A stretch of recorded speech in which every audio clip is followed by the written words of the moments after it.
What about, what about the bird flu and your chickens?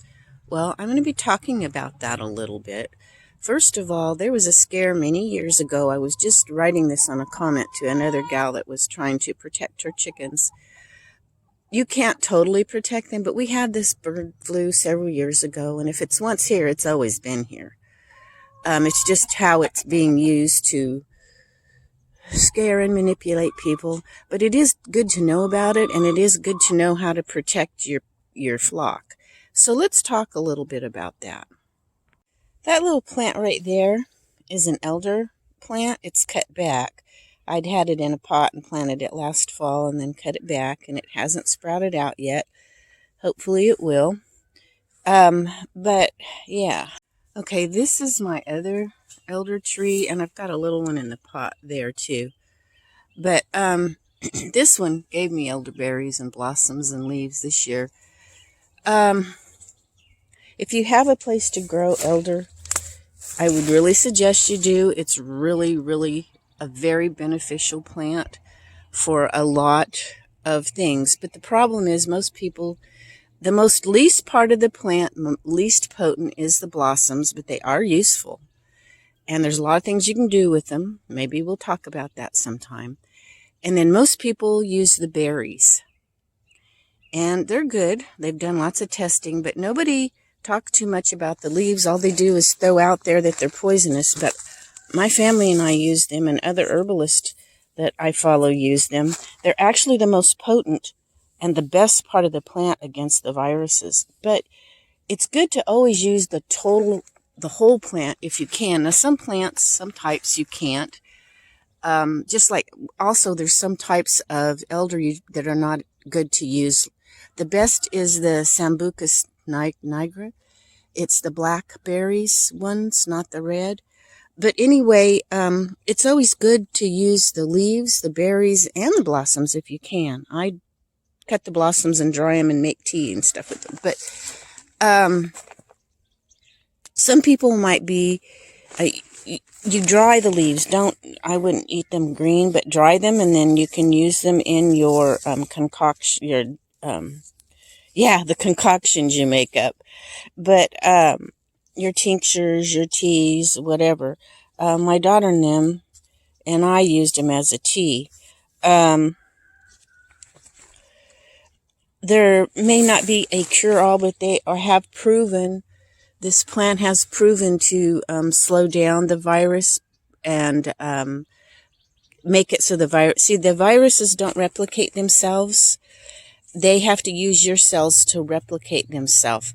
And what the elder does is make it so they can't get in the cells so easy to replicate. But you have to use it a lot. Once or twice a day, especially if you're already sick, is not going to work. The best is to use this the first time you feel like you got a little tingle in your throat or something. I mean, when it's first coming on, it'll probably knock it out. It has knocked out several colds and viruses for me. But I didn't realize how much was needed. I've been doing a little bit more in-depth study on it, and you need to be drinking it pretty strong about every hour while you're sick, while you can, every couple hours, whatever. You really have to lay it on hard. And I'll tell you something else that I use with it. Haven't seen the studies on it, but if I use echinacea with it, they seem to work synergistically together, at least for my body. And but it's an idea you can try. If you catch it at the beginning is the best. But yeah, for your chickens, give them elderberries. You say, Miss Gail, it is so expensive and I can't grow any. I understand, but you can order it. I tell you, the cheapest place when they have sales, I bought several bags from a place called Piping Rock. I'm not an affiliate or anything, but they had a sale and I got a lot of them, and they're really nice, good, healthy ones, dried elderberries. So if you're just looking for the berries, and the chickens love the berries, just reconstitute them up, soak them and then give them some berries. But they are a little more expensive that way. That's why I'm saying if there's any way you can grow an elder tree, an elder bush, whatever you want to call it, it would really be beneficial. And if you just absolutely can't and don't have a friend that can, They do grow in the wild. So study up on it. It's a very important herb. And with this scare with the bird flu, like I said, we've had it before. It's been here. I don't think once here, it's not going to go away. It was here several years ago. And I've had chickens all that time, knock on wood, that have done fine. That doesn't mean they won't get it. But you just never know. But the best thing is, just like for people, is to keep them healthy. Keep yourself healthy and keep your birds healthy. Now, I had another problem this fall with my gut and all of that, and I couldn't eat for a couple weeks, and I got really weak, and then I got the virus that's going around. So I was pretty bad, and I hadn't been taking a lot of my stuff that I usually do because I was sick. I wasn't taking anything, and then I got really bad sick. So, yeah, keep yourself the best you can. You can't always, but the best you can. Keep yourself and your immune system up to par. This is a great one for your chickens. If there's any way you can get a hold of them, and I would take little breaks now and again, like anything. I don't take anything, and therefore I wouldn't give it to my animals continually every single day. I'd give it to them for a while and then take a few weeks break, give it to them again. During that break, you should be using maybe some other herbs. Yes, chickens love herbs. When birds are in the wild and they're eating a lot of wild plants, they're a healthier bird, just like your chicken. So hopefully you've got healthy wild birds flying around. Grow enough elder you can share it with the wild birds, because they will sneak in and steal some from you. They love the elderberries too. They're smart. Okay, so let's talk for a minute. Sun's in my eyes. Let's talk for a minute about your chickens and keeping them healthy, especially if you're worried about the bird flu. Well, like I said, the elderberries are a great idea. Now, you can get them from a place called Piping Rock, and they send them nice and sealed in a bag like this.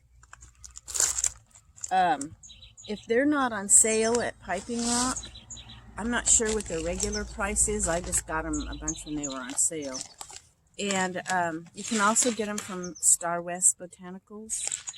I think they're a little more expensive from here. I got these before I found the ones at Piping Rock.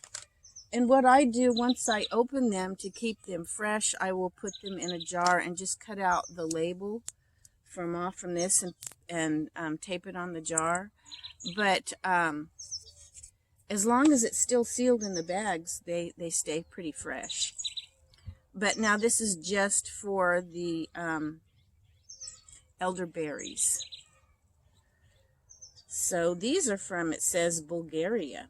But now it is Sambucus nigra. But you can also find that growing here in the States, the United States, wild. Matter of fact, I know somebody that I've gotten some berries from when I first came back to California from Kentucky. I cut a bunch of his elderberries because he'd never used them. He didn't even know what they were or anything. And he didn't care. So at that time, I only knew to use the berries and the flowers. But now I have learned, I don't know, sometime back a year or so ago, maybe, about using the leaves, just how medicinal they are. Most places say that they're poisonous. I'll leave that up to you, but there's a lot of scare tactics out there, and a lot of times they say that because people don't know how to regulate things. They're not real thoughtful in preparing things and using them, and they may go overboard and get the runs or something like that. Or there's a lot of various reasons they may say it. But as far as your chickens go, give them, when you're done brewing some of your tea and you have the leftover berries for making elderberry tea. I have several that I put elderberries in. I just take the leftovers. If I don't compost them, a lot of times I give them to my chickens. They like them fresh too, but I'll have to wait till my trees are a little more prolific because I don't have access to the other person's tree anymore. And I just have to get the few from mine. And the birds, I have so many birds here, they seem to get to them just before they get ripe, and I pick them. But that's okay. I use the leaves and the flowers, and I order some berries. So, but I may not always be able to order berries, so I keep my eyes open. And now if I'm out and about and I don't get up in the hills much anymore, and so much burned in our forest fires, but if I get back up there again, I always try to keep my eyes open to wild herbs and trees and things like that, so I know where I might find them if I need them. But now I don't get up much. Getting older, gas is so expensive, the forest fires, so you got to come up with other things. I'll just grow them in my little yard. It's really hard because I don't own this. I just rent. But just make do with what you got while you got it. You don't know how long you're going to be somewhere, so if you keep putting it off, it'll never get done. I put off planting it in the ground, those in the ground, for a long time because I kept thinking I was going to have to move somewhere. There's nowhere to move, and thankfully, so far, I haven't had to leave here.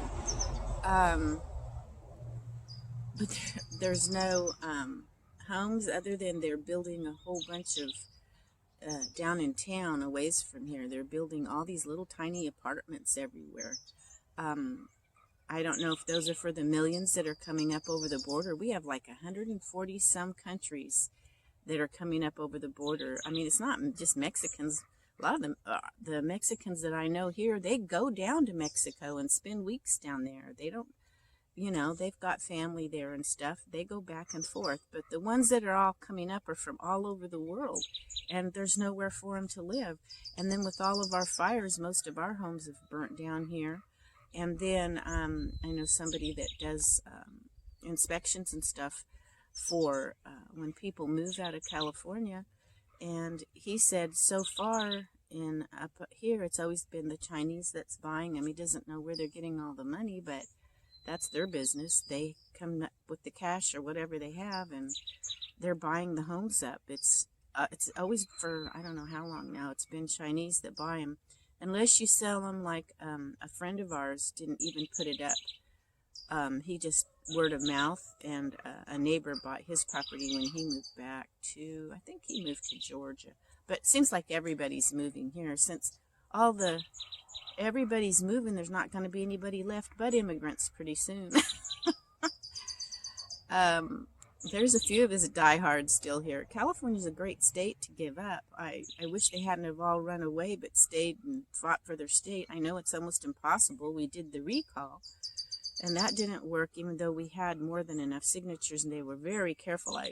They were very careful in making sure the signatures weren't on the line. They were in the perfect spot and everything to get them in properly, because they'd done it before, and the excuse was some of the signatures touched the line and they couldn't touch the line or something like that. So they actually had a little thing to put around it. But I'm digressing off from the subject of the bird flu. Way off. Yeah, it's the same thing for any viruses or flus or colds or whatever. For us, we need to try to keep ourselves as healthy as possible. So I just want to leave you with all of that. I hope it's not too much information on the other end. I may have to do some editing, or I may leave it in. But anyway, I just enjoy chatting with you. I hope you enjoy my talks, and I hope you learned something. And just think about keeping your chickens really healthy. It's really hard to keep all the birds away from them. Your chickens need to be out in the sun and stuff like that. That's healthy for them, just like it is for us. So stay healthy, keep your chickens healthy, and your whole farm, your whole yard, your whatever you have. I even make my own dog food for my dogs, but sometimes I can't just make dog food continually, so they get a little canned dog food and dry dog food, which they just leave to rot. So so they can't stand it. They want good homemade mama's food. But take care of your animals, take care of you, and pray and ask the Lord to watch over you, and His will be done in your life, in your chicken's life, in your everything. And we'll catch you next time. Bye.